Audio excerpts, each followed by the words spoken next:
वामपंथी उग्रवाद सुर्खियों में क्यों? हाल ही में छत्तीसगढ़ के दंतेवाड़ा जिले में वामपंथी उग्रवादियों द्वारा इम्प्रोवाइज्ड एक्सप्लोसिव डिवाइस के जरिए किए गए विस्फोट से कुछ डिस्ट्रिक्ट रिजर्व गार्ड्स की मृत्यु हो गई। वामपंथी उग्रवाद के बारे में। वामपंथी उग्रवादियों को विश्व स्तर पर माओवादी और भारत में नक्सलियों के नाम से जाना जाता है। LWEs यानी कि लेफ्टिस्ट जो होते हैं वो LWEs ऐसे व्यक्ति या समूह हैं जो कट्टरपंथी वामपंथी विचारधाराओं का समर्थन करते हैं और हिंसक तरीकों से सत्ता की स्थापित प्रणालियों को उखाड़ फेंकना चाहते हैं। भारत में नक्सलवाद की उत्पत्ति 1967 के नक्सलवाड़ी विद्रोह आंदोलन से संबंधित है। 1970 के दशक के दौरान यह आंदोलन विवादित गुटों में बंट गया था। आज भी भारत के लाल गलियारे में माओवादी गुट लगातार सक्रिय है।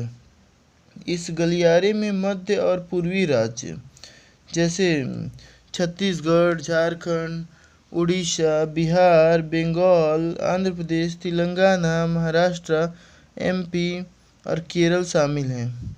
इन राज्यों में इनकी सक्रियता अलग अलग स्तर की है। भारत में वामपंथी उग्रवाद के उद्भव के कारक।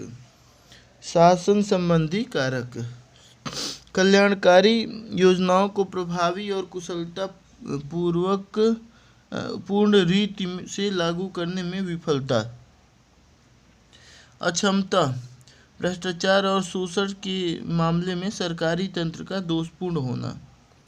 कमजोर शासन के चलते माओवादियों को वंचित क्षेत्रों में अपनी वैधता औचित्य प्राप्त करने का अवसर मिल गया। सामाजिक, आर्थिक और सांस्कृतिक कारक। गरीबी व असमानता विशेष रूप से ग्रामीण क्षेत्रों में वामपंथी उग्रवादियों को आगे बढ़ने में सहायता करती है। भूमि अधिग्रहण किसानों जनजातियों को विस्थापित करता है। साथ ही यह जनजातियों में वामपंथी उग्रवाद संबंधी हिंसा बोध को बढ़ावा देता है। जनजातीय समुदायों का सांस्कृतिक अलगाव होना। ये स्वयं को उपेक्षित और मुख्य धारा के समाज से बहिष्कृत महसूस करते हैं। सड़कों, स्कूलों जैसी आधारभूत अवसंरचना की कमी ने दूर दराज और अविकसित क्षेत्रों में रहने वाले लोगों के बीच उपेक्षा की भावना को बढ़ाया है। वंचित वर्ग की राजनीतिक उपेक्षा। राजनीतिक सुधारों और सहभागी लोकतंत्र की गति धीमी है।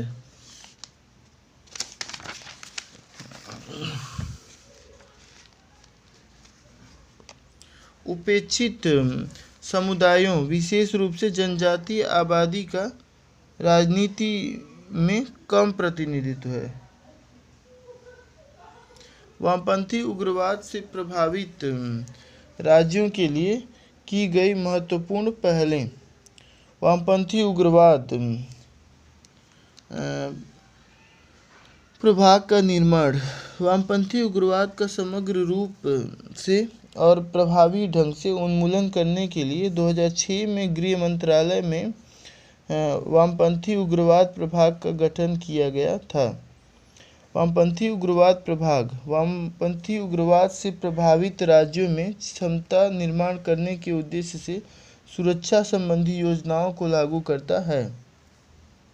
वामपंथी उग्रवाद से निपटने के लिए राष्ट्रीय नीति और कार्य योजना 2015। इस नीति में सुरक्षा संबंधी उपायों, विकास संबंधी उपायों, स्थानीय समुदायों के अधिकारों और हकदारी आदि को सुनिश्चित करने के लिए बहुआयामी रणनीति की परिकल्पना की गई है। पुलिस बलों का आधुनिकीकरण से संबंधित अम्ब्रेला योजना की अलग अलग उप योजना। इन उप योजनाओं में निम्नलिखित शामिल हैं। सुरक्षा संबंधी व्यय योजना। इस योजना के अंतर्गत केंद्र प्रभावित राज्यों को प्रशिक्षण और परिचालन आवश्यकता से संबंधित व्यय की प्रतिपूर्ति करता है। इसके अलावा इसमें मारे गए घायल नागरिकों, सुरक्षा बलों के परिवारों को अनुग्रह राशि का भुगतान किया जाता है। सार्वजनिक अवसंरचना और सेवाओं में महत्वपूर्ण अंतरालों को भरने के लिए विशेष केंद्रीय सहायता प्रदान की जाती है, जो आकस्मिक प्रकृति की है। विशेष अवसंरचना योजना, इसके तहत सुरक्षा से संबंधित अवसंरचना को मजबूत करने के लिए राज्यों को वित्त प्रदान किया जाता है। नागरिक कार्रवाई कार्यक्रम, व्यक्तिगत वार्ता के माध्यम से सुरक्षा बलों और स्थानीय लोगों के बीच की संपर्क अंतराल को समाप्त करने में पर केंद्रित है। साथ ही वह यह स्थानीय लोगों के सामने स्पेशल फोर्स के मानवीय चेहरे को लाता है। सड़क संपर्क में सुधार करना, रोड रिक्वायरमेंट प्लान फर्स्ट एवं सड़क संपर्क परियोजना को क्रमशः सड़क परिवहन और राजमार्ग मंत्रालय तथा ग्रामीण विकास मंत्रालय कार्यान्वित कर रहा है। लेफ्ट विंग से संबंधित मोबाइल टावर परियोजना, वामपंथी उग्रवाद से प्रभावित क्षेत्रों में मोबाइल कनेक्टिविटी में सुधार करने के लिए सरकार ने इन क्षेत्रों में मोबाइल टावरों की स्थापना को मंजूरी दे दी है। भारत में वामपंथी उग्रवाद, 2009 से 2021 तक वामपंथी उग्रवाद से संबंधित हिंसा में 77% की गिरावट आई है। 2010 से 21 तक कुल मौतों नागरिकों और सुरक्षा बलों में 85% की गिरावट आई है। 2020 और 2021 में वामपंथी उग्रवादी हिंसा की घटनाओं और इसके परिणाम स्वरूप होने वाली मौतों में क्रमशः 24% और 27% की गिरावट आई है। 2017 में गृह मंत्रालय द्वारा वामपंथी उग्रवाद से निपटने के लिए समाधान रणनीति प्रस्तुत की गई थी। इसके प्रमुख घटक निम्नलिखित हैं। स्मार्ट लीडरशिप, कुशल नेतृत्व। अग्रेसिव स्ट्रेटजी, आक्रामक रणनीति। मोटिवेशन एंड ट्रेनिंग, प्रेरणा और प्रशिक्षण। एक्शनेबल इंटेलिजेंस, कार्रवाई योग्य आसूचना।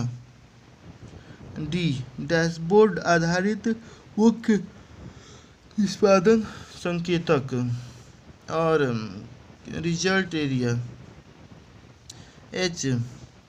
हार्नेस टेक्नोलॉजी, प्रौद्योगिकी का उपयोग करना। प्रत्येक क्षेत्र के लिए कार्य योजना, action plan for each theatre. वित्त पोषण तक पहुंच को प्रतिबंधित करना, नो एक्सेस टू फाइनेंसिंग।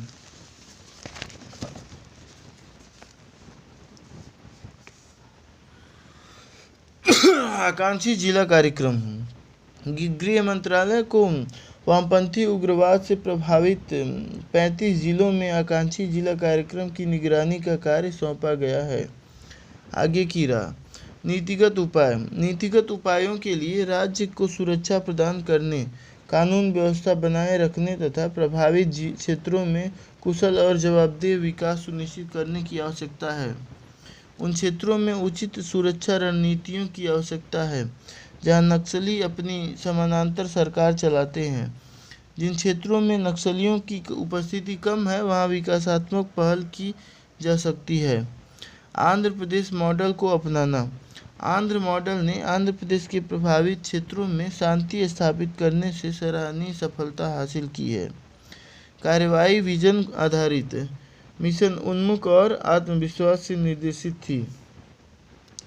साथ ही यह कार्रवाई गुणवत्तापूर्ण प्रशिक्षण, योग्यता और क्षमता विकास के साथ विधिवत रूप से समर्थित थी। माओवादियों के वित्त पोषण को रोकना, धन के प्रवाह को रोकने के लिए निम्नलिखित उपायों पर विचार किया जा सकता है। वित्त के ज्ञात स्रोतों की बारीकी से निगरानी की जानी चाहिए। वित्त के स्रोतों के खिलाफ आपराधिक मामले दर्ज करने चाहिए, चाहे उनकी सामाजिक आर्थिक स्थिति कुछ भी हो। अवैध खनन और इमारती लकड़ी की कटाई पर कठोर कार्रवाई करनी चाहिए। जबरन वसूली, फिरौती इत्यादि का भुगतान करने वाले सरकारी कर्मचारियों को दंडित किया जाना चाहिए। समावेशिता, सरकार को भूमि और चुनावी सुधारों को गंभीरता से लेने की ज़रूरत है। साथ ही यह सुनिश्चित करने की भी आवश्यकता है कि वंचित वर्गों को विकास की मुख्य धारा में लाया जाए। समन्वय को मजबूत करना, राज्यों और केंद्र तथा सुरक्षा बलों के बीच समन्वय एवं सहयोग की आवश्यकता है। एक समन्वय केंद्र, अंतर्राज्यीय समन्वय पर टास्क फोर्स और एक अंतर मंत्रालयी समूह का गठन किया जा सकता है। इससे निरंतर निगरानी की जा सकेगी और इस तरह के समन्वय को सुनिश्चित किया जा सकेगा। राज्य पुलिस बलों की क्षमताओं को बढ़ाना, उग्रवाद रोधी और जंगल युद्ध प्रशिक्षण केंद्रों की स्थापना करनी चाहिए। ये प्रशिक्षण केंद्र राज्य पुलिस बलों के कौशल, मनोबल और परिचालन क्षमता को मजबूत करेंगे। पुलिस बलों को नवीनतम तकनीकी साधनों और उपकरणों से भी लैस किया जाना चाहिए। आम लोगों को जोड़ना, नक्सल विरोधी अभियानों की सफलता के लिए एक ठोस रणनीतिक संचार अभियान के पूर्व शर्त है। दूरस्थ क्षेत्रों में आम लोगों तक पैम्फलेट, क्षेत्रीय रेडियो और टेलीविज़न कार्यक्रमों, नाटक व थिएटर समूहों आदि के माध्यम से पहुंचा जाना चाहिए। संक्षिप्त सुर्खियाँ। विश्व सैन्य व्यय के रुझान, Stockholm International Peace Research Institute विश्व सैन्य व्यय के रुझान जारी की है। सिप्री स्वीडन स्थित एक स्वतंत्र अंतर्राष्ट्रीय संस्थान है। यह संघर्ष, आयुध, शस्त्र नियंत्रण और निरस्त्रीकरण के क्षेत्र में अनुसंधान के प्रति समर्पित है। रिपोर्ट के मुख्य निष्कर्ष, वर्ष 2022 में 5 सबसे बड़े सैन्य व्ययकर्ता देश थे: अमेरिका, चीन, रूस, भारत और सऊदी अरब। कुल वैश्विक सैन्य व्यय में इन देशों की हिस्सेदारी 63% है। भारत 81.4 बिलियन अमेरिकी डॉलर के सैन्य व्यय के साथ 2002 में विश्व का चौथा सबसे बड़ा व्ययकर्ता था। वर्ष 2022 में कुल वैश्विक सैन्य व्यय रियल टर्म्स में 3.7% बढ़कर 2240 बिलियन अमेरिकी डॉलर के रिकॉर्ड स्तर पर पहुंच गया था। यह वैश्विक जीडीपी का 2.2% हिस्सा है। रियल टर्म्स एक ऐसे मूल्य को संदर्भित करता है जिसे मुद्रास्फीति के प्रभावों को ध्यान में रखने हेतु समायोजित किया गया है। यूक्रेन पर रूस द्वारा किया गया आक्रमण 2022 में सैन्य व्यय में वृद्धि का एक प्रमुख कारण था।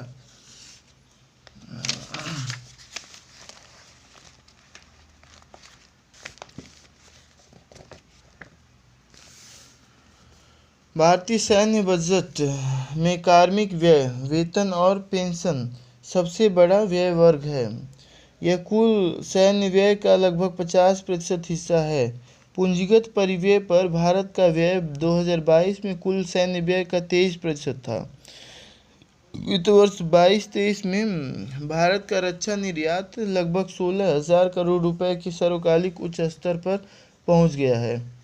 भारत ने 2025 तक 35,000 करोड़ रुपए के वार्षिक रक्षा निर्यात का लक्ष्य निर्धारित किया है। भारत के प्रमुख निर्यात उत्पादों में डॉर्नियर 228, 155 में advanced towed artillery guns, ATAG, BrahMos missile, Akash missile प्रणाली आदि शामिल हैं। सरकार द्वारा रक्षा निर्यात को बढ़ावा देने के लिए किए गए प्रयास, आईडेक्स, रक्षा उत्कृष्टता के लिए नवाचार, मेक इन इंडिया, पुर्जों और घटकों प्रौद्योगिकी के हस्तांतरण, प्रमुख प्लेटफॉर्म और उपकरणों के निर्यात के लिए 3 ओपन जनरल एक्सपोर्ट लाइसेंस की अधिसूचना आदि। Command cyber operations and support wings, cyber space संबंधी चुनौतियों से निपटने के लिए सेना command cyber operations and support wing संचालित करेगी। CCOSWs शत्रुओं की बढ़ती युद्ध क्षमताओं से उत्पन्न साइबर स्पेस संबंधी सुरक्षा चुनौतियों से निपटने के लिए भारतीय सेना की संरचनाओं की सहायता करेगी। Command cyber operations and support wings networks की सुरक्षा करेगा और साइबर डोमेन में तैयारी के स्तर को बढ़ाएगा। सेना विशिष्ट प्रौद्योगिकियों को अपनाने और इस क्षेत्र में अपनी सुरक्षा क्षमता को बढ़ाने के लिए लीड डायरेक्टोरेट्स अथवा टेस्ट बैंड फॉर्मेशन भी नामित करेगी। साइबर सुरक्षा राष्ट्रीय सुरक्षा से कैसे जुड़ी हुई है? Cyber space grey zone warfare और पारंपरिक अभियानों दोनों स्थितियों में सैन्य क्षेत्र की एक आवश्यक क्षमता के रूप में उभरा है। ग्रे जोन वारफेयर शांति और युद्ध के बीच के समय होने वाली गतिविधियाँ। कई देशों ने साइबर युद्ध से संबंधित अपनी स्वयं की रणनीतियाँ बनाई है जो युद्ध के मैदान में परिणामों को बदलने की क्षमता रखती है। शत्रु अति महत्वपूर्ण अवसंरचनाओं जैसे बांध, बिजली, ऊर्जा प्रतिष्ठानों, बैंकिंग व वित्तीय सेवाओं आदि पर साइबर हमला कर सकते हैं। प्रौद्योगिकी के उपयोग और सरकार द्वारा डिजिटल प्रणालियों को बढ़ावा देने के लिए डिजिटल रूप से सुभेद्य प्लेटफॉर्म्स पर हमले बढ़ रहे हैं।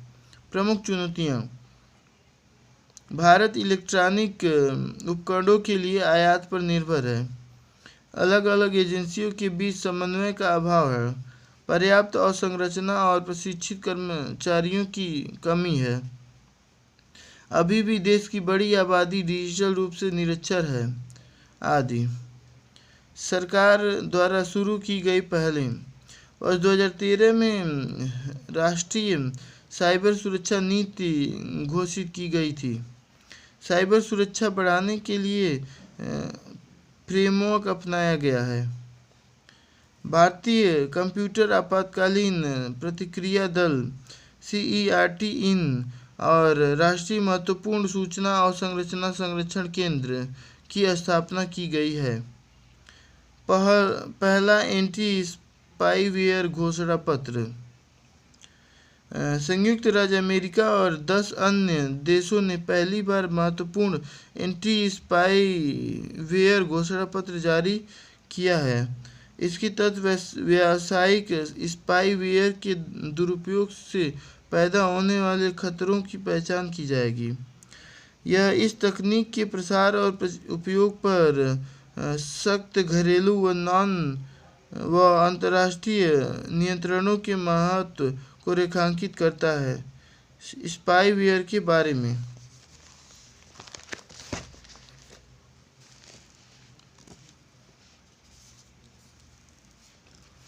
स्पाईवेयर एक प्रकार का दुर्भावनापूर्ण सॉफ्टवेयर या मैलवेयर है। इसे किसी एंड यूजर्स की जानकारी के बिना किसी कंप्यूटिंग डिवाइस पर इंस्टॉल किया जा सकता है। यह डिवाइस पर हमला करता है तथा संवेदनशील जानकारी और इंटरनेट उपयोग संबंधी डेटा को चुराता है। साथ ही इस डेटा को विज्ञापनदाताओं, डेटा कंपनियों या बाहरी यूजर्स के बीच प्रसारित कर देता है। Ransomware report 2022। भारतीय कंप्यूटर आपातकालीन प्रतिक्रिया दल CERT.in ने रैनसमवेयर रिपोर्ट 2022 जारी की है। CERT इन कंप्यूटर सुरक्षा से संबंधित घटनाओं पर प्रतिक्रिया देने वाली राष्ट्रीय नोडल एजेंसी है। यह इलेक्ट्रॉनिक्स और सूचना प्रौद्योगिकी मंत्रालय के अधीन कार्य करती है। रिपोर्ट के मुख्य निष्कर्ष: वर्ष 2021 की तुलना में 2022 में रैनसमवेयर की घटनाओं में 53% की वृद्धि हुई है। इस वर्ष ऐसे हमले न केवल धन प्राप्ति से प्रेरित रहे हैं बल्कि भू राजनीतिक संघर्षों ने भी रैनसमवेयर हमले को बढ़ाने में योगदान किया है। महत्वपूर्ण क्षेत्रकों में व्यापक रैनसमवेयर हमले हुए हैं, साथ ही इसकी बारंबारता व जटिलता में भी वृद्धि हुई है। लॉकबिट भारत में सबसे ज़्यादा कुख्यात रैनसमवेयर वेरिएंट था। इसके बाद मैकूप और डीजे-वीयू स्टॉप रैनसमवेयर का स्थान था। वर्ष 2022 के वॉइस सोसाइटी और ब्लू स्काई जैसे वेरिएंट देखे गए थे। सूचना प्रौद्योगिकी और आईटी सक्षम सेवा क्षेत्रक रैनसमवेयर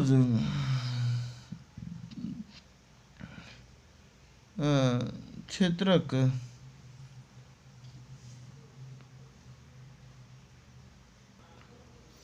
रैनसमवेयर मैलवेयर की एक श्रेणी है।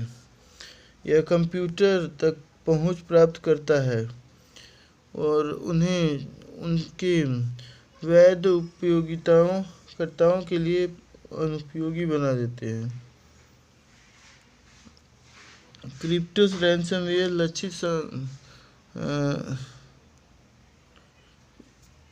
लक्षित सिस्टम या विविध फाल्कन को एन्क्रिप्ट करना होता है। जब किसी फिरौती का भुगतान नहीं किया जाता है तब तक लॉकर रैनसमवेयर सिस्टम की स्क्रीन को लॉक कर देता है। महत्वपूर्ण क्षेत्रकों में व्यापक रैनसमवेयर हमले हुए हैं, साथ ही इसकी मात्रा मध्यस्थता व जटिलता में वृद्धि हुई है। लॉकबिट भारत में सबसे ज़्यादा कुख्यात रैनसमवेयर वेरिएंट था। इसके बाद मैकूप और रैनसमवेयर स्टॉप रैनसमवेयर करने का फैसला था।